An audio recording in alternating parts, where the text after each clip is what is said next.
Bom dia, boa tarde, boa noite, boa madrugada para você, meu aluno, que está se preparando para a semana de avaliações. Essa nossa videoaula será bem curtinha, tratará apenas dos principais assuntos, de uma forma bem resumida, em formas de dicas, para ajudar você a se preparar para a resolução das atividades preparatórias, bem como as avaliações que estão prestes a começar. Então vamos lá, a nossa primeira dica? Vamos começar as nossas dicas. Na primeira dica, veremos sobre o plano cartesiano, um assunto de grande relevância no estudo da geometria analítica.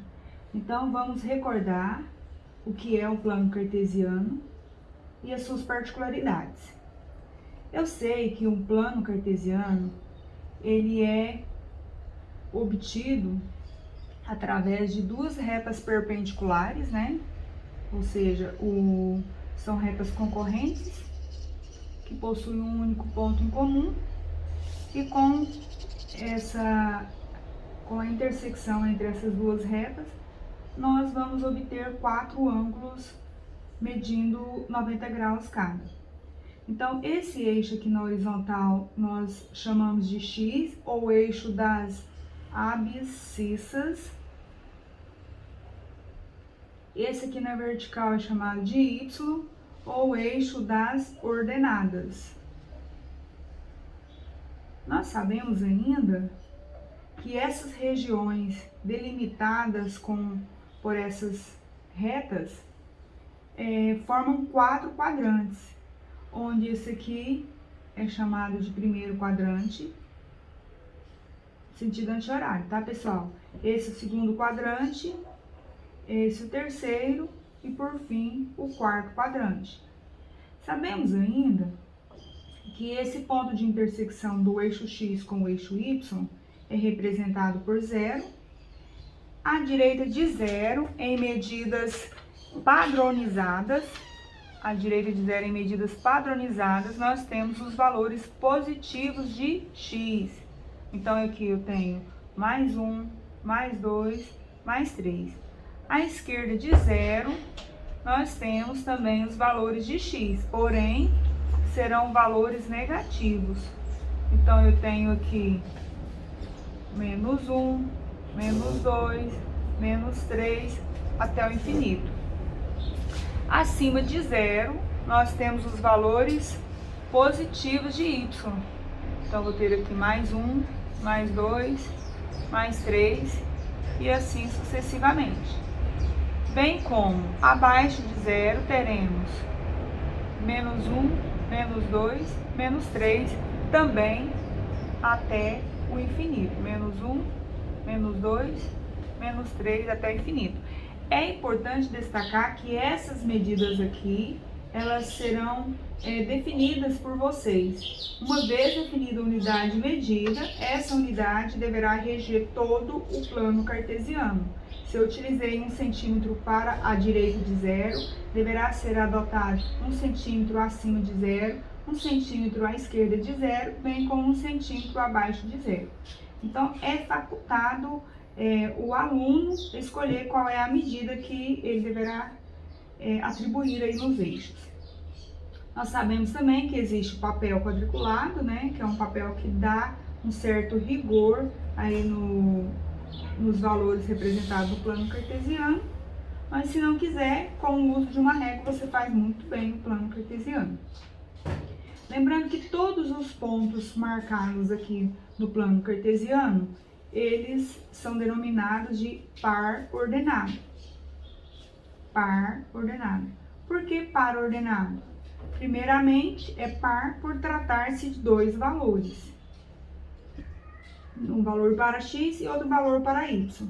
E é ordenado porque deverá obedecer essa ordem. Quer dizer que o primeiro valor vai pertencer ao eixo x e o segundo valor ao eixo y.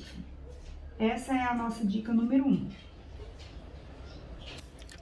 A dica número 2 trata-se das bissetrizes dos quadrantes. Então, como havia falado na dica número 1, o plano cartesiano é de suma relevância aqui no estudo da geometria analítica. Então, nós teremos aqui o plano cartesiano, inicialmente, para que a gente possa entender, né, as particularidades sobre as bissetrizes. E vamos relembrar o que é uma bissetriz. A bissetriz é uma reta que parte de um ponto e que divide ângulos em partes iguais.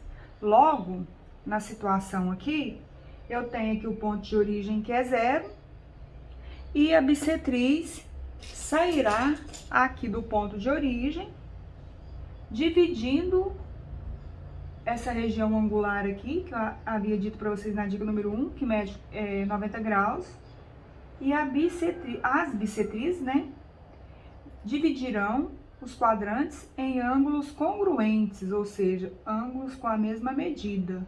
Se são ângulos com a mesma medida, logo, esse aqui medirá 45, esse 45, esse 45 e esse 45. E nós temos que relembrar as propriedades. Então, a primeira propriedade, ela é destinada às bissetrizes dos quadrantes ímpares. Olha, esse é o primeiro quadrante e esse é o terceiro quadrante. Então, a propriedade que regerá a bissetriz traçada nos quadrantes ímpares, ó, bissetriz dos quadrantes 1 e 3, nos diz que os valores de x serão iguais aos valores de y. O que eu entendo disso aqui? Que essa bissetriz aqui, ela está passando por diversos pontos. E os pontos contidos nessa reta, nessa bissetriz, terão os pares ordenados com essa peculiaridade aqui, ó. Se aqui for 1, aqui também será 1. Se aqui for 3, aqui também será 3. Logo, o x é igual ao y. Nós teremos pares ordenados reflexivos. A abscissa igual à ordenada.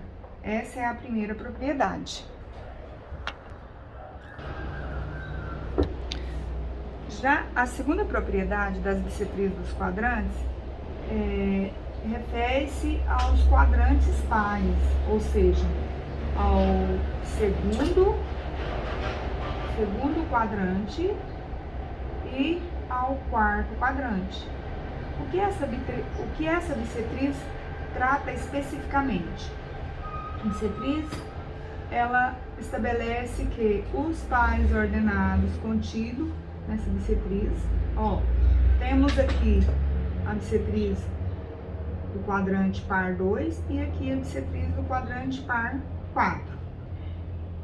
Ela estabelece, essa aqui já vai ser a segunda propriedade. O que essa segunda propriedade estabelece? Todos os pares, estabelece que todos os pares ordenados contidos nessa bissetriz serão nessa determinação aqui, ó. A abscissa igual ao oposto da ordenada. Então, se eu tenho menos 1 aqui nessa bissetriz, o y, por obrigatoriedade, deverá ser mais 1, porque não são opostos. Se eu tiver aqui 1 de x, eu terei menos 1 de y. Ou seja, a abscissa, x, né, vai ser o oposto da ordenada. Então, nós temos essas duas propriedades. A primeira propriedade trata-se das bissetrizes dos quadrantes ímpares, onde o x é igual ao y. Já a segunda propriedade trata das bissetrizes dos quadrantes pares, em que o x é o oposto de y. A dica número 3 trata-se da distância entre dois pontos. Então, vamos imaginar um segmento que tem uma extremidade no ponto A e a outra extremidade no ponto B. Lembrando que esse segmento, ele não é paralelo a nenhum dos eixos, ou seja, ele não é paralelo a X e não é paralelo também a Y. Então, dessa forma, para calcularmos a distância desse segmento, de um ponto A até o ponto B, eu devo trabalhar com a diferença entre as abscissas e a diferença entre as ordenadas. Dessa forma, nós aplicamos o Teorema de Pitágoras, como já foi demonstrado na aula destinada a esse assunto, de forma que é extremamente possível e fácil, simples, bem simples, o cálculo da distância entre dois pontos com a aplicação da seguinte sentença matemática.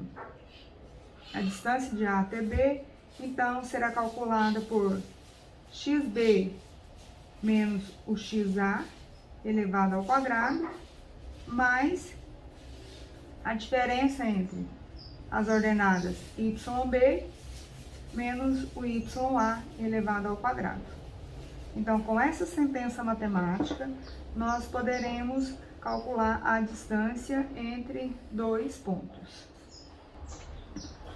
A dica número 4 dá uma atenção especial ao tema ponto médio. O ponto médio, ele nada mais é do que um ponto que divide um segmento em duas partes iguais.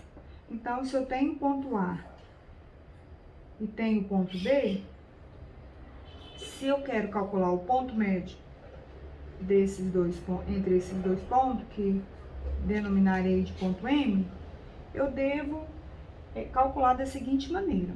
Lembrando que o ponto A é representado pelas coordenadas xa e ya, o ponto B por xb e yb, e nós desconhecemos o ponto médio, então, entre A e B. Para calcular, então, esse ponto médio, nós adotaremos a seguinte sentença matemática. A abscissa de M, então, será determinada pelo xa mais xb dividido por 2.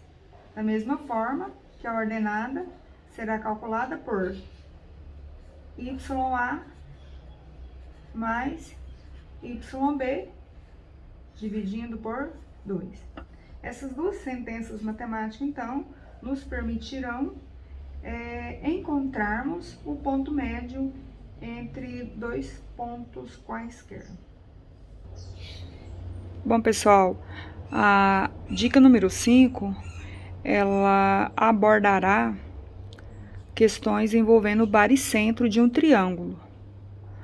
Nós sabemos que o baricentro de um triângulo, ele representa o ponto de intersecção entre as três medianas. Vamos por etapa entendendo essa teoria. Nós sabemos que um triângulo, ele possui três medianas. Vamos observar aqui. Nós temos esse triângulo representado pelos vértices. Vamos aqui, traçando o outro lado do triângulo. Então, nós temos aqui um triângulo cujos vértices são A, B e C. A mediana é um segmento de reta que sai de um vértice e vai até o ponto médio do lado oposto. Então, se eu sair aqui do vértice A, eu vou terminar no ponto médio do lado BC. Já se eu saio do vértice C, eu vou até o ponto médio do lado AB. E se eu saio do vértice B, eu vou terminar, a mediana terá o seu ponto de extremidade aqui do lado AC. Então, veja só, ao traçarmos essas três medianas, nós percebemos que esse ponto aqui, ó, esse ponto de intersecção, ele está nas três medianas. Aqui eu tenho a M1, Aqui eu tenho a M2, conforme foi traçado, e aqui eu tenho a M3. Então, esse ponto de intersecção entre as três medianas é o que nós denominamos de baricentro. E para encontrarmos o baricentro de um triângulo, nós lançaremos mão da seguinte sentença matemática. Vamos chamar esse ponto aqui de ponto G e vamos calcular